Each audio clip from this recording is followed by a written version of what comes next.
साल 1983 की एक रात आगरा में रह रहे सुरेश वर्मा बिजनेसमैन अपनी गाड़ी से घर लौट रहे थे। उन्होंने अपने बंगले से बंगले के बाहर गाड़ी को रोका और हॉर्न बजाया, लेकिन 3 से 4 बार हॉर्न बजाने के बावजूद कोई बंगले से बाहर नहीं आया। आखिरकार वो खुद गाड़ी से उतरे और बंगले की ओर बढ़ने लगे। तभी अचानक से 2 लोग बंदूक लेके भागते हुए सुरेश वर्मा के पास आने लगे। इससे पहले कि सुरेश वर्मा इस सिचुएशन को समझ पाते, उन 2 लोगों ने एक गोली सीधे उनके सर में मारी, जिससे सुरेश वर्मा की उसी वक्त मौत हो गई। सुरेश वर्मा पर हमला करने वालों का तो कुछ पता नहीं चला। उनके परिवार वालों ने बड़े ही मुश्किल से इस हादसे को स्वीकार किया, पर फिर इस घटना के 5 साल बाद कुछ ऐसा हुआ जिसने इस सुरेश वर्मा के परिवार वालों के ज़ख्मों को ताज़ा कर दिया। एक 4 साल का बच्चा निकल के आया जो ख़ुद को सुरेश वर्मा बता रहा था। 10 दिसंबर 1983 के दिन उत्तर प्रदेश के एक गरीब परिवार में एक बच्चे का जन्म हुआ, जिसका नाम तोरंग सिंह रखा गया, जबकि प्यार से सब उसे टीटू कहकर बुलाते थे। 6 बहन भाइयों में सबसे छोटा टीटू सबका ही लाडला था। टीटू का परिवार आगरा से 13 किलोमीटर बाद नाम के छोटे से गांव में रहता था।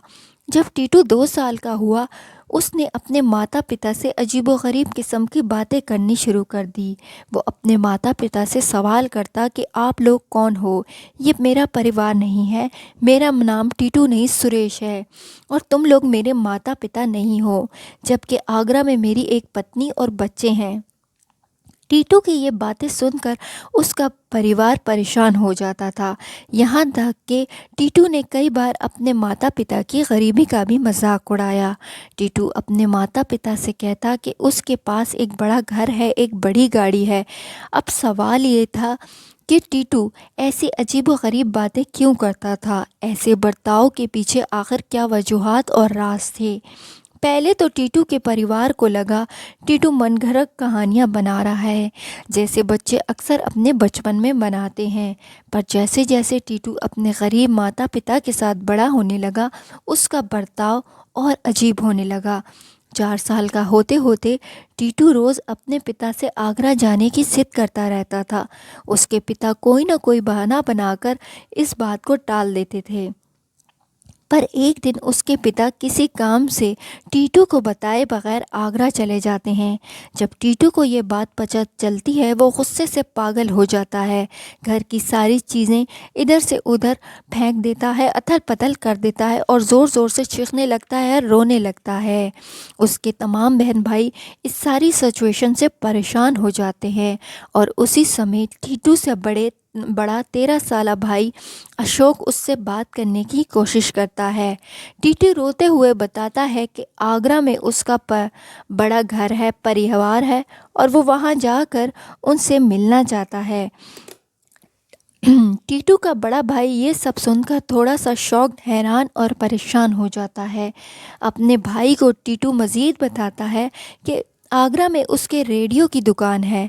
अब ये सब सुनकर टीटू के भाई अशोक इस तमाम राज को जानने के लिए आगरा जाने का फ़ैसला करता है, और वहाँ जाकर टीटू के भाई अशोक को कुछ ऐसी बातें बाद में पता चली जिसे जानकर अशोक भी हैरान और परेशान रह गया। आगरा के बिजी माल रोड पर अशोक को एक रेडियो की दुकान मिली। इस दुकान पर बड़े बड़े अक्षरों में लिखा था सुरेश रेडियो शॉप, और ये वही जगह, वही नाम था जिसका जिक्र उसके छोटे भाई टीटू ने किया था। वो अशोक उस दुकान के अंदर जाता है और देखता है कि एक विधवा औरत इस दुकान को चला रही है। उस औरत के साथ बात करने पर अशोक को पता चला कि उस विधवा औरत का नाम ओमा वर्मा था, और वो उस दुकान के मालिक सुरेश वर्मा की विधवा थी, जिनकी लगभग 5 साल पहले मौत हो गई थी। अब बात करते करते अशोक ने ओमा को अपने भाई टीटू की हालत के बारे में बताया। अशोक की बातें सुनकर ओमा बेचैन हो जाती है, और उसके दिल में, उसके मन में कई सारे सवाल आने लगते हैं। क्या टीटू ही सुरेश है? क्या टीटू ही सुरेश का पुनर्जन्म लेकर वापस आया है? ये सब सुनकर ओमा अगले ही दिन टीटू से मिलने उसके गांव जा पहुंचती है। जैसे ही टीटू ओमा को देखता है वो भागकर उसके पास चला जाता है। अब यहाँ पर टीटू नोटिस करता है कि ओमा एक मारुति कार में आई थी। टीटू गुस्से से सुरेश के भाई की तरफ देखता है और कहता है कि मेरी फिएट कहाँ है। दरअसल सुरेश की मौत के बाद उसके परिवार वालों ने सुरेश की गाड़ी को बेच दिया था। तो इस छोटे से बच्चे को हैरानकुन बात ये थी कि इस छोटे से बच्चे को इस कार के बारे में कैसा पता चला। टीटू बहुत प्यार से सुरेश के माता पिता से मिलता है और जैसे ही वो एमा की तरफ बढ़ता है वो अपने बच्चों के बारे में सवाल करता है। यानी जो टीटू और जो सुरेश और ओमा के बच्चे थे अपने पिछले जन्म के बच्चों के बारे में पूछता है। अब टीटू के परिवार के लिए ये सारी बातें स्वीकार करना बहुत ज़्यादा मुश्किल हो गया था। जिन बातों को वो अपने बच्चे की बचकानी हरकत समझ रहे थे वो सारी बातें अब सच साबित हो रही थी। अब टीटू की घर कहानी जल्द ही चर्चा का विषय बन जाती है। देखते ही देखते ये पूरी खबर पूरे राज्य में फैल जाती है। अखबारों रेडियो स्टेशन में टीटू के बारे में बातें होने लगती है। जल्द ही यूनिवर्सिटी ऑफ दिल्ली में रीइंकार्नेशन पर स्टडी कर रही रिसर्चर एंटोनिया मिल्स तक ये बात पहुंचती है। मिल साइकेट्रिक प्रोफेसर ईएन की कुलीग हुआ करती थी। उस समय ईएन स्टीफसन अपनी रेन कन्वोल्यूशन रिसर्च के लिए बहुत ज़्यादा मशहूर थे। उन्होंने 1925 में हुए शांति देवी के केस को डिटेल में स्टडी किया था और डॉक्टर ईएन के कहने पर डॉक्टर एंटोनिया मिल्स ने टीटू के केस को रिसर्च करने का फैसला किया था। अब टीटू के केस को स्टडी करने के लिए मिल्स उनके परिवार के साथ आगरा चली जाती है। अब आगरा में प्रवेश करने के बाद टीटू को अपने पिछले जन्म की और भी ज़्यादा बातें याद आने लगती है। उसने अपने घर और दुकान का पता बिल्कुल सही बताया था। टीटू जब घर के अंदर दाखिल हुआ उसने आंगन में खड़े एक पेड़ की तरफ इशारा किया और उमा से कहने लगा कि उसने इस पेड़ के नीचे सोने के सिक्के दफनाए हैं। दरअसल सुरेश वर्मा एक व्यापारी था। उसके कई काले धंधे थे। उसने कई बार धोखे से सोना हासिल किया था। उस पेड़ के पास खुदाई करने पर ये बात सामने आई कि ये बात बिल्कुल सच थी। फाइनली ये सब देखकर सुरेश के परिवार ने भी मान लिया था कि टीटू हुई इनका बेटा है। पर क्या रीइंकार्नेशन पुनर्जन्म को प्रूव करने के लिए ये बात काफ़ी थी? एनाटोलिया मिल्स टीटू की कई सारी बातों और हरकतों को स्टडी कर रही थी। अब सुरेश के परिवार वालों ने मिल्स को बताया कि टीटू का स्वभाव काफ़ी हद तक सुरेश से मिलता जुलता है। सुरेश एक बेहद खुशील आदमी हुआ करता था। हाथापाई लड़ाई खून खराबा उसके लिए मामूली बातें थी। अब टीटू के रवैये में भी ये सारी चीज़ें उभर कर आ रही थी। एक दिन टीटू मिल्स और उसके परिवार के साथ आगरा के एक बाज़ार में जा रहा था। वहाँ पर जाकर उन्होंने चूड़ियाँ ली। जैसे ही उसे पैसे देने लगी टीटू ने उन्हें रोक दिया और उसने चूड़ी वाले को धमकी दी कि मिल्स उसकी मेहमान है, अगर वो मिल्स से पैसे लेता है तो वो उसे गोली मार देगा। मिल्स ने अपने रिसर्च पेपर में इस घटना को मेंशन भी किया हुआ है। एनाटोनिया मिल्स का कहना था कि टीटू का रवैया स्वभाव जो कि सुरेश के स्वभाव से बहुत मिलता जुलता था पुनर्जन्म रीइंकार्नेशन थ्योरी को स्ट्रांगली सपोर्ट करता है। अब तक टीटू सिंह पुनर्जन्म लगने वाली कहानी एक अलग मोड़ लेने वाली थी। एक दिन टीटू ने कुछ ऐसे कहा कि ये केस मीडिया में आग की तरह फैल गया। टीटू ने बताया कि उसका यानी सुरेश का खून उसी के साथ बिजनेस करने वाले एक आदमी ने कराया था। इस घटना को मीडिया ने इतना उछाला कि सुरेश के मर्डर केस को रीओपन किया गया। पहली बार 4 साल के बच्चे को कोर्ट में अपने पिछले जन्म के खून के खिलाफ गवाही देने का मौका दिया गया। इस केस की पेशी आगरा कोर्ट में हुई। कोर्ट में टीटू ने सुरेश के मर्डर वाली रात की पूरी घटना को दोहराया। सर के दाएं हिस्से में गोली लगने से उसकी मौत हुई थी। सुरेश वर्मा की बॉडी की पोस्टमार्टम करने के बाद टीटू की सारी बातें सच साबित हुईं। इसके बाद एंटोनिया मिल्स के रिसर्च पेपर को भी कोर्ट में पेश किया गया। इस पेपर में टीटू के बर्थ मार्क के पेपर्स भी थे। इन बर्थ मार्क ने इस केस में बहुत अहम रोल अदा किया। टीटू के सर के दाएं साइड पर एक सर्कुलर मार्क था।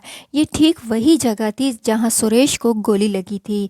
इसके अलावा टीटू के ऊपरी सर पर एक काला दाग भी था।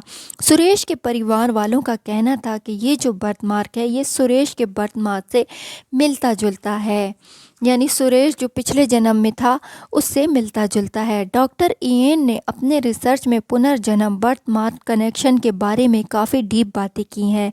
उनका कहना ये है कि बर्थ मार्क हमारी पास्ट लाइफ के इंजरी से कनेक्टेड होते हैं। अब टीटू सिंह के केस में उसके बर्थ मार्क सुरेश के ब्लड टोन से मैच करते थे।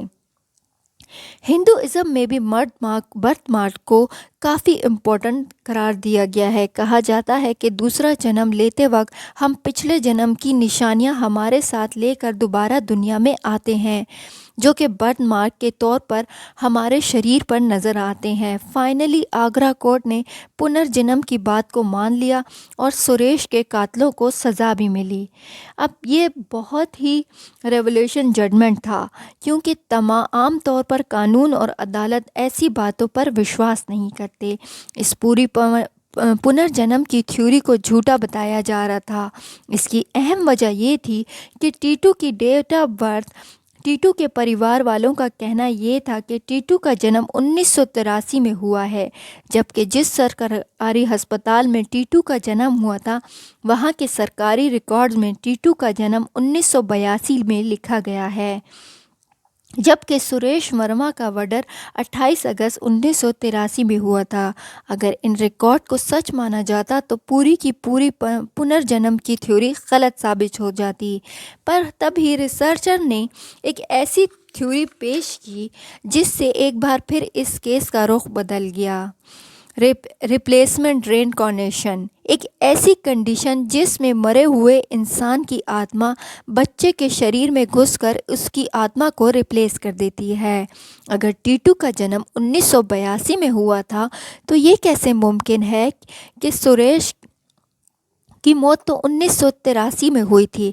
इस बात पर रिसर्चर जेम्स मैटलॉक का कहना ये है कि ये एक रिप्लेसमेंट केस है, जिसमें बच्चे के जन्म के कुछ महीनों बाद सुरेश की आत्मा ने इस बच्चे की आत्मा को रिप्लेस कर दिया है। टीटू के सर के पीछे 2 से 3 और भी बर्थ मार्क थे, जिसकी एक्सप्लेनेशन मिल्स ने अपने बुक में नहीं दी थी। तो मैटलॉक का ये कहना था ये निशान तब बने होंगे जब सुरेश की आत्मा टीटू की सोल को उसके शरीर से बाहर फेंक रही होगी। हिंदुइज्म में इस पूरे प्रोसेस को प्रक्रिया प्रवेश कहा जाता है, जिसमें एक स्पिरिट जिंदा इंसान की आत्मा को रिप्लेस करके उसके शरीर पर काबू पा लेती है। जैसे ही टीटू की जन्म तारीख से राज सामने आए, यानी टीटू की बर्थ डेट इधर से उधर लोगों के सामने आई, तो लोगों ने अपनी अपनी थ्योरी बनाना शुरू कर दी। कुछ लोगों ने ये तक कहा कि टीटू का परिवार पैसे बनाने के लिए बच्चे से नाटक करवा रहा है, ये सब एक ड्रामा है। अगर ऐसा था तो टीटू को सुरेश और उसके परिवार की निजी ज़ाती बातों के बारे में कैसे पता था? हमला आवरों को सिर्फ सुरेश ने देखा था, उनके बारे में टीटू को कैसे पता चला? टीटू सिंह से पहले इंडिया में कई बार रेनकॉर्नेशन केस सामने आए हैं, लेकिन आगरा कोर्ट के जजमेंट और रिकॉर्नेशन रिप्लेसमेंट जैसी थ्योरी ने इस केस को बाकी केस के मुकाबले में ख़ास बना दिया था। क्या वो 4 साल का बच्चा वाकई सुरेश था क्या, या सिर्फ ये बहुत बड़ा पब्लिसिटी स्टंट था? जो भी हुआ, टीटू सिंह का केस आज भी पुनर्जन्म रेनकॉर्नेशन के केस की तरह स्टडी किया जाता है और सबसे ख़ास है ये केस आज भी बहुत बड़ा राज है। आपके इस पर क्या थॉट्स है कमेंट में बताएं। मेरी मेहनत पसंद आए तो लाइक के बटन पर क्लिक करें। ऐसे ही अद्भुत केस सुनने के लिए चैनल सब्सक्राइब करें। Thank you.